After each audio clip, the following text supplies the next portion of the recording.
Hey, so in this video, I'll be doing the Easter eggs and predictions for Season 4, Episode 20 of Agents of S.H.I.E.L.D. For your worst spoilers if you're not caught up. So, they actually flash back to the real world for a bit, like they did last episode, but this time with the people on the Zephyr 1, and how they're losing fuel after about a week that has passed since they've actually been, since Daisy and Simmons have been in the framework. But all they really talked about was that they're losing fuel and they need to what's called uncloak, and that's how Anton finds them. But they reference Glenn Talbot and how they cannot really trust anyone right now. So, but it sounds like there a lot of bad stuff is happening in the real world, and like no one trusts Shield at the moment. So that's bad. That's what it sounds like anyway. And I'm pretty sure Talbot is coming back at some point. I'm not sure if it's the next episode or the actual finale, but as far as I understand, he is coming back. And May has a new nickname in the framework for Simmons, calling her Pop Tart. So that's kind of cute. And I'm pretty sure this is gonna be the last episode we actually hear any real like real modern day political aspects of the show. But May and Coulson have like a conversation and talking about fake news, alternative history, and all that kind of stuff.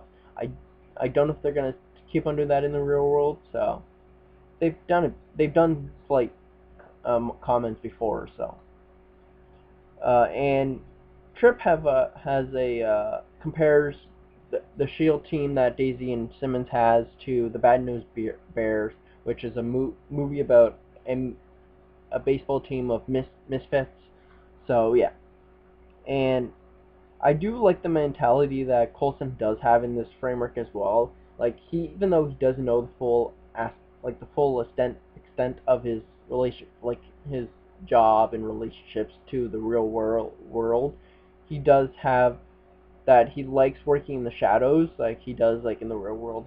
Since he's a spy, he likes like living in the working in the shadows. So and uh, what's called Shield has had, just as like they've had political aspects in the show before, they've had a real has had conversations about like God, the devil, and stuff like that, heaven and hell. But like even before Mac was introduced, they've had that before in season 1. So I wouldn't expect anything less than actually having a comment before of like religious stuff before now. And they have they talked about Moses parting the Red Sea and all that kind of stuff. So yeah. And when Coulson gets stabbed, he says it feels oddly familiar to him, referring to when the time that I didn't say stabbed. I meant shot. If I said stabbed, I meant shot. But yeah, he was referring to when Loki stabbed him in the Avengers. So and when Coulson finally Coulson and May finally actually enter the real world again, they notice that Ada is actually plugged into the framework, and Coulson looks around to find something to actually pretty much end her life, and he finds scalpel, and he basically says, "At least you had a shotgun axe," referring to when what's called Mac chopped her head off in the LMD premiere. So yeah, and the then like the speech that Daisy's giving Mac in this world about it's not real, people love you, people real people actually love you in the real world and stuff like that. I don't know the actual speech because I didn't want to write it down, but it's like a parallel to when last season when Mac was basically on the opposite end, where he was trying to convince Daisy from uh, thinking that the hive drug is the real way of going about life. So a nice little parallel there. And when Mac uh, returns to the base, he has this conversation about to Hope, talking about Wizard of Oz, how Dorothy went back to Kansas, and she asks, "Are we going to Kansas too?" So I'm hoping that is uh, a possibility for the art, like the actual character art, because it would be sweet that they actually have a kid around on the base.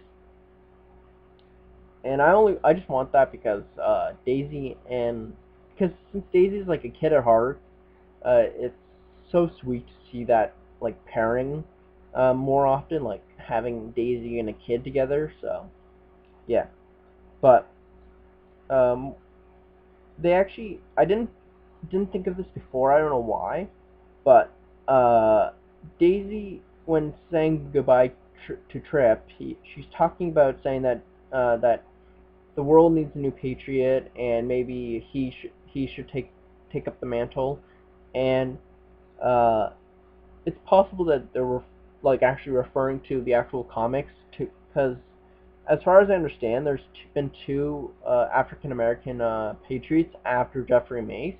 The one was Eli Bradley, and as far as I understand, he has like aspects of uh, the Patriot from from this show, where they took an actual super soldier serum.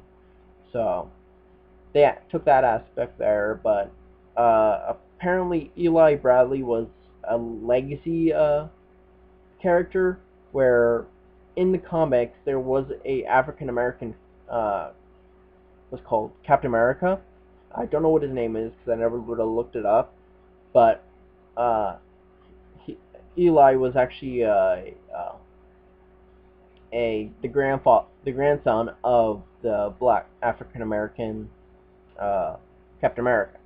So, and just like how Trip is the legacy character, like the grandson of the Howling Commando. So it would be kind of cool if that is like a possibility in the future. I don't know if they're gonna bring him into the real world, but it would be kind of cool if they did and have him as the Patriot.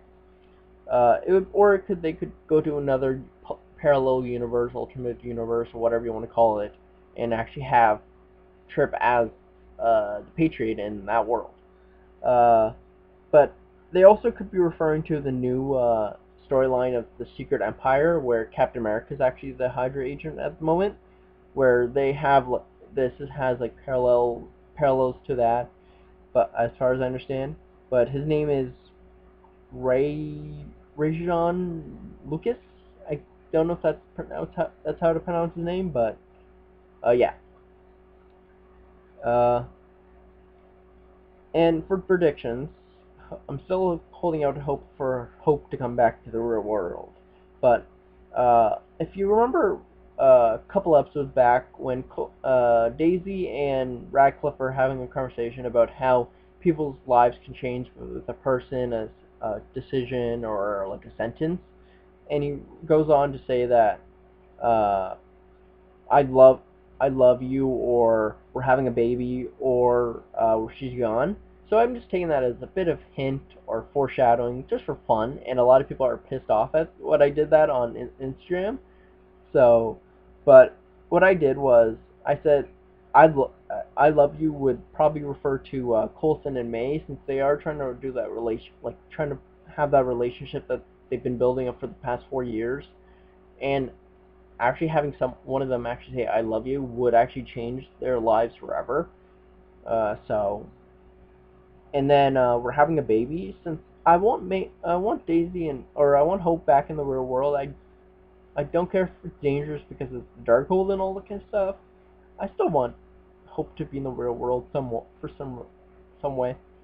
But we're having a baby, even though Hope is not a baby. I gave it to Mac because it is his kid, and having that responsibility of like a stepmother of sorts for Yo-Yo would actually change her character, because she is like she is like a child, like Daisy. She's like so outgoing, like doesn't care about rules and all that kind of stuff. So having that responsibility of having to take care of a kid would change her, which I would hope I want to see if that's actually the case. And the one that actually has been sparking up the like actual spark of like the anger was She's Gone, which I gave Fitz and Simmons, because they do end up they don't really have like a good track record when it comes to the relationship. So, but if someone says she's gone, or like she dies or whatever, Fitz would probably would go to the state of where Radcliffe is, where he isn't a bad guy, but he is doing whatever it takes to get Simmons back. And it's possible that they try to re-engineer what's called what Ada did with Anton, how his head is in a jar, like a jar or whatever, and he's controlling a LMD body. So it's possible that's what they could do with Simmons' character next season, where she has to deal with being in a robot body, maybe. Uh, but yeah. Uh, and I'm assuming that since the LMD arc was technically the Secret Invasion with the replacement of the Skrulls with the LMDs, that they're taking more aspects from the super, like the actual Skrulls in general, because they can't use them as far as I understand in the MCU. So there's something called the Super Skrulls, and they have they have powers. This one has powers that of the Fantastic Four, so like the Thing, Mr. Fantastic, the Invisible Woman, and Human Torch. So like this one Skrull has all the Fantastic Four powers, so it'd be kind of cool if Ada, because she doesn't seem like a threat as far as we know, and she's going to be the bad guy at the end of the season. As far as I'm understanding, she's still the villain at the end of the season, so having just teleportation wouldn't be a big threat. So having her have multiple powers would be a threat. And I'm assuming, if that is the case, she had taken Gordon's teleportation powers, as we can kind of tell that she has teleportation powers. Since we know that Lincoln died in testing in the framework, it's possible that she has the electricity powers of Lincoln. And we saw that VJ was in the framework, and he was tested on in the first episode of this arc, of the Agents of Hydra arc. So she has the anticipation or dodging power. I don't know what to call it, dodging powers or healing powers. So that would be a very big threat to that team. Like every time she gets shot or whatever, she's coming back, regenerates, and comes back. So yeah, that would be a big threat. So I don't know anything else to talk about in this episode. Uh, yeah, I think I've covered everything I would talk about. So yeah, comment down below if I missed any Easter eggs or references, and what do you want to see in the next few episodes, like the last two or the actual season 5, if we actually get it. So see ya.